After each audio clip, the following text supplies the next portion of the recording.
Hello, Sagittarius, Sun, Moon, Rising, and Venus signs. Kamusta kayo? Sana ba'y nasa mabuti kayong kalagayan. Welcome back po sa Star Tarot. At kung bago kayo rito, welcome din po kayo. Please subscribe, like, share my videos, and leave me a comment kung nakaresonate po kayo. Thank you. Tignan natin kung ano mga messages ni Sagittarius. First card, Poverty, Sagittarius. And by the way, before I go on, I would like to say hi muna and shout out po sa ating beloved channel member na si Maria Embilo 9643. Hello po sa inyo. Thank you. And thank you for thank you for tawag dito, for supporting my channel. Okay? Thank you for being here. So, poverty. Ayan, Sagittarius, baka ito nararamdaman ninyo. Ito yung nararanasan ninyo or baka ito yung feeling ninyo, yun ang nangyayari sa buhay mo. 'Di ba? Sometimes kasi naiisip natin na hirap tayo pero sa isip lang naman natin 'yon. In fact, yung mga ginagawa ninyo hindi naman mahirap. You know, pwedeng may ganun 'di ba? Yung mindset lang, nasa isip lang, 'di ba? Pero yung totoong, yung reality hindi naman talaga. So, maaring ganun ang sitwasyon ng iba sa inyo, maaari din naman na totoo.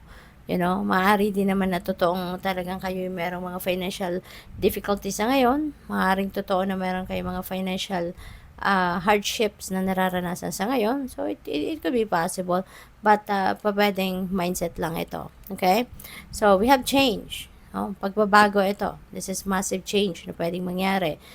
Meron ditong pagbabago ng tirahan, definitely. Kasi, may magamit, merong lampshade, may upuan. So, this could be a change of home. Baka maglilipat bahay ang iba sa inyo. Maglilipat ng employer, maglilipat ng trabaho. Pwedeng ganon. No? Relocation, ayan. So, possible yan. Pwede rin na yung change na to is related to this poverty. Baka yung sitwasyon na to, yung pakiramdam na to, ang maaaring magbago din dito. You know, baka one day, marirealize ninyo, may isip ninyo na, bakit ako nag-worry? Why am I having financial worries? Samantalang, abundant naman ako, prosperous naman ako, hindi ba? Kasi nga, minsan, nagkakaroon lang tayo ng financial, fear, di ba? Or fear surrounding financial matters. Pero, hindi naman talaga, alam mo yun, hindi naman totoong wala ka ng pera or kulang ka sa pera. Diba? It's just the mindset. So, we also have family room. Merong pag-uusapan, merong i-discuss dito ang pamilya. You know, this could be related to this change or this could be related to the issues surrounding money. Kung talagang merong mga problema kayo na regarding sa pera. So, pwedeng yan ang pag-uusapan ninyo dyan. Maaaring nagpatawag, or kailangang talagang i-discuss ng buong pamilya, yung pagkukulang sa pera or problema sa pera. So, pwedeng ganun ang kaganapan dito for some of you. So, what else? We have courtship. Yan, ang iba sa inyo dito, baka may kaligawan, baka nagde-date, diba? So, baka ang iba sa inyo dito, baka ang focus ninyo ngayon ay love life muna, diba? Baka gusto lang muna ninyong magpahinga din naman sa kaiisip ng problema sa pera, sa pamilya, sa trabaho, at parang gusto muna na love life na muna ang iisipin ninyo. You know, baka gusto ninyong focus muna kayo sa inyong usaping puso naman. So, good luck naman sa inyo dyan. We have toil and labor. Ayan. So, baka nagkaroon ng problema ang iba sa inyo, kaya siguro nagkukulang ng pera, ng budget. Baka nagka-problema sa trabaho, baka nagkaroon ng layoff sa trabaho, baka nagkaroon ng pagbabawas ng oras sa trabaho, kaya syempre pag less ang working hours, so less din ang bayad, diba? Less money ang maiuwi mo. Pwede rin na ang iba sa inyo dito, baka invest na ma-promote, baka na-demote, diba? Yun ang mga napipick up ko dito na sitwasyon for some of you. So, maybe, yung poverty na to, mukhang nag-ugat ito sa inyong trabaho. Nag-ugat yan sa inyong source of income. So, siguro talagang less money kayo ngayon. So, what else? We have end of an era. Ayan. So, sana, yung mag-ending dito is yung poverty na ito. Okay? So, po pwedeng mangyari. Yung change na to, you're going to change the course of your life.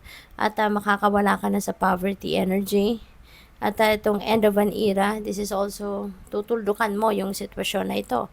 Po pwedeng tutuldukan mo to. Diba? Po pwedeng totally talagang aalis ka na lang din dyan sa trabahong yan kasi baka it's not enough na talaga, 'di ba? Parang hindi ka dyan makakapag-stay ng matagal. And you can't stand, 'di ba, na kulang yung kinikita mo, 'di ba? Kung madami kang financial obligations. Kaya po pwedeng magra-resign ang iba sa inyo sa trabaho, 'di ba? So, there is an ending, definitely an ending. Kung hindi man related sa mga bagay na to, ang ending na to. So, it could be something else. Pwedeng merong mag-end na relationship, pwedeng merong mag-end na kontrata sa trabaho, pwede, kontrata sa lease, sa upa, 'di ba? May mga ganon. So, what else? Oh, wow, sudden wealth. Ito na yung breakthrough ninyo, Sagittarius. This is sudden wealth. This is breakthrough, no? Money.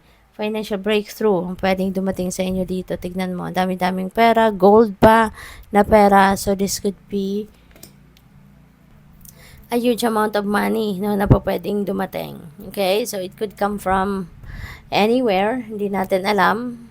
Pero, baka windfall ito or baka panalo ito sa mga game of chance. 'Di ba? Hindi ito galing sa ano mo eh. Hindi ito galing sa trabaho mo. Hindi ito pinaghirapan mo. Hindi mo ito, hindi ito bunga ng inyong pagsisikap. Okay? This is a gift, no, sa inyo ng universe. So, meron din tayong synchronicities dito that I would like to suggest sa inyo na tignan ninyo kung anong ibig sabihin ng mga ito. Okay? Master number 11, an angel number 777. Both of them are very spiritual number. Both of them are very powerful numbers. So, please look that up. No? I-google po ninyo, hanapin ninyo yung number meaning ng angel number 777 at master number 11 for more guidance po. Okay? So, what else? We have unexpected income. Yan. Siswertehin na kayo, Sagittarius. Kaya, alisin mo na to. Yung lungkot mo dyan, yung pag-negative thoughts mo dyan.